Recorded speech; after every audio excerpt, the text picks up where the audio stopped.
ერთ ქვეყანაში ცხოვრობდა ორი მეგობარი, მეცხვარე და სოვდაგარი. მეცხვარე ცხოვრობდა სოფელში და ყავდა აუარებელი ცხვარი. სოვდაგარი კი ცხოვრობდა ქალაქში და ჰქონდა აუარებელი სიმდიდრე. ერთი მეორესთან შეხვედრის დროს მეგობრობისათვის პატივისცემაში ვის და ესწრო აღარ იცოდნენ. მხოლოდ ერთ რამეში ვერ შეთანხმებულიყვნენ.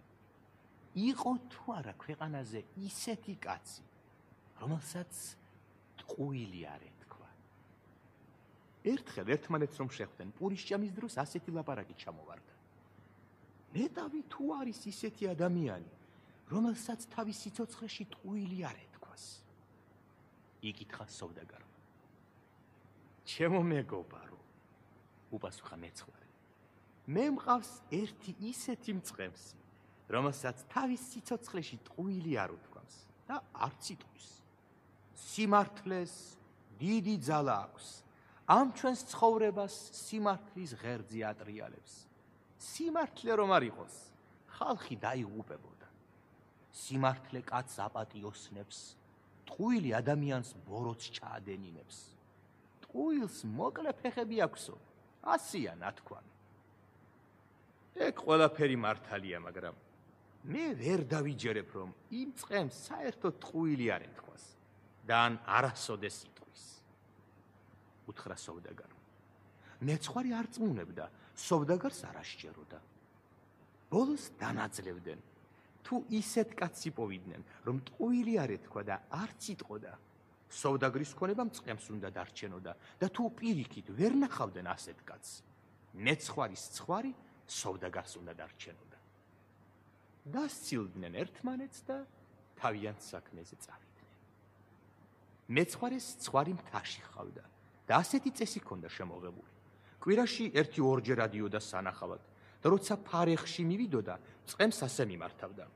გამარჯობა ჩემო მწყემსო. როგორ ახარ? როგორ არის ჩემი ცხვარი და ჩემი ყოჩი? გაგიმარჯოს ჩემო ბატონო. მეც კარგად ვარ, თქვენი ცხვარიც და ყოჩიც კარგად არის. ეტყოდა ხოლმე მწყემს. მოხდენილი და მშვენიერი იყო ფარის წინამძღვარი ყოჩი. დიდრონი დაგრეხილი რქები და ამაყი სიარული, ჭკვიანი თვალები აორკეცებდა მის სილამაზეს.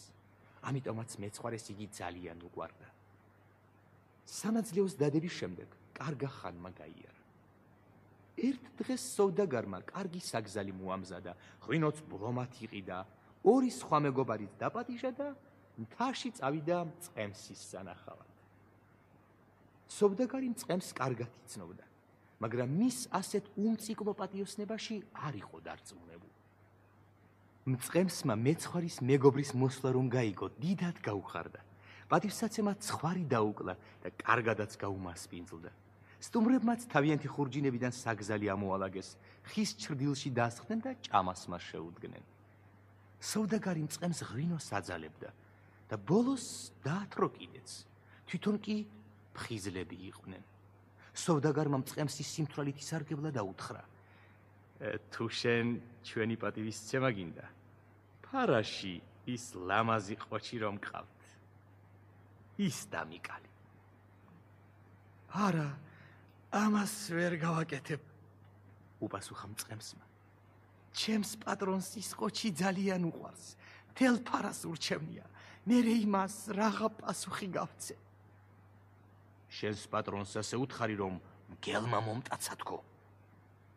დაარიგა სოვდაგარმა. წყემსი დიდ უარზე იყო, სოვდაგარი კი არ ეშვებოდა. ბოლოს რომ აღარაფერი გაზდიოდა, ისევ ღვინო დააძალა და უფრო მეტად დაათრო. ისე რომ წყემს აღარაფერი გაეგებოდა და ყოჩი დააკვლევინეს. იმ ღამეს იქ დარჩნენ, დილით ადრე ადგნენ, წყემს დარიგება მისცეს, პატრონს ასე უთხარი, რომ ყოჩი მგელმა მომტაცაო, გამოეთხოვნენ და გახარებულები ქალაქში წავიდნენ. გამოფხიზლებული მწყემსი მიხვდა თავის შეცდომას და დიდად შეწუხდა. საგონებელში ჩავარდა, თუ რა პასუხი გაეცა მეცხვარისათვის, როცა მოვიდოდა და გამარჯვებას ეტყოდა. დიდი ხნის ფიქრის შემდეგ მინდვრად გავიდა. მიწაში ერთი მაღალი ჯოხი ჩაარჯო. ზედ თავისი ნაბადი წამოასხა, ქუდიც დაახურა და ისე მოიჩვენა, ვითომ ის მწყემსი იყო. თავისი თავი კი მეცხვარეთ წარმოიდგინა. შორს წავიდა, მერე ისევ მოbrunდა, ჯოხთან მივიდა და უთხრა: გამარჯობა, ჩემო მწყემსო. როგორ ახარ? როგორ არის ჩემი ცხვარი და ჩემი ყოჩი? მე კარგად ვარ, ჩემო ბატონო. ცხვარიც კარგად არის, მაგრამ შენი ყოჩი კი წუხელ მგელმა მომტაცა. ამ ტყუილის თქმით მწყემსი დიდ უხერხულობაში ჩავარდა. შერცხვა. ასე რამდენიმეჯერ გაიმეორა, მაგრამ ვერად და ვერ შეეგუა ტყუილის თქმას და ბოლოს გადაწყვიტა. როცა პატრონი მოვიდოდა, ყველაფერი სიმართლით ეთქვა. ამასობაში მეცხვარეც მოვიდა და მწყემსს უთხრა: გამარჯობა, ჩემო მწყემსო. როგორ ახარ? როგორ არის ჩემი ცხვარი და ჩემი ყოჩი? მე კარგად ვარ. ცხვარიც კარგად არის, მაგრამ შენი საყვარელი ყოჩი აღარ ამყავს. გუშინ საღამოს შენი მეგობარი სოვდაგარი, ორი მეგობრით სტუმრად მეწვივნენ. კარგი პატივი ვეცი, იმათ ღვინით დამათვრეს, შეცდომაში შემიყვანეს.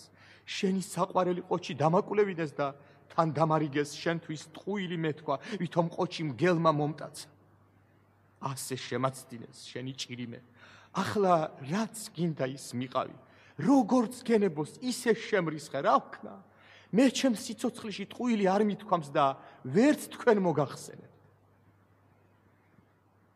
მეცხვარეს მართალია ყოჩის დაკლა ძალიან ეწყინა, მაგრამ უთხრა: ნუ სწუხარ ჩემო ძმოო, მადლობელი ვარ რომ ტყუილი არ მითხარი. მაგ შენი სიმართლით ჩემს თვალში უფრო ამაღლდი და თან მეც სანაძლეო მომაგებინე. დღეიდან ეს ჩემი ცხრის ფარა შენი იყოს. ცხრის ფარა მწყემს ჩააბარა და თვითონ ქალაქისაკენ გაეშურა. მეცხვარი სოვდაგართან მივიდა, მოიკითხა და ასე უთხრა: აკი ამბობდი, ქვეყანაზე არ მოიპოვება ისეთი ადამიანი, რომ ტყუილი არ ეთქვასო. ჩემ ამ მწყემსმა ყველაფერი სიმართლით მიამბო, თუ როგორ დათვერითა და ყოჩი დააკვლევინეთ. მერე დაარიგეთ, თითქოს ყოჩი მგელმა მოიტაცაო. ესეც როა ჩემთან. იმან ტყუილის თქმა ვერ გაბედა, იმიტომ რომ სინდის მასში აწუხა. სიმართლის თქმაზე უკეთესი ცხოვრებაში არაფერი არის. შეიძლება კაცი ღარიბი იყოს, მაგრამ სიმართლის თქმის არ ეშინოდეს. ტყუილს ჩემო კარგო მეგობარო, მოკლე ფეხი აქვს. ტყუილის თქმა ქურდ ბაცაცა და ავაზაკ ხალხსაც ჭირდება. გრძნობით პატიოსან ადამიანს კი სიმართლის თქმა სწორ გზაზე აყენებს და თავის შეცდომებს ასწორებინებს. ახლა შენ ჩემო მეგობარო სანაძლეო წაგებული გაქვს. მე ჩემი ცხვარის სიმართლის თქმისათვის ჩემს მწყემს ჩავაბარე. პირობის თანახმად კი შენი ქონება მე მეკუთვნის.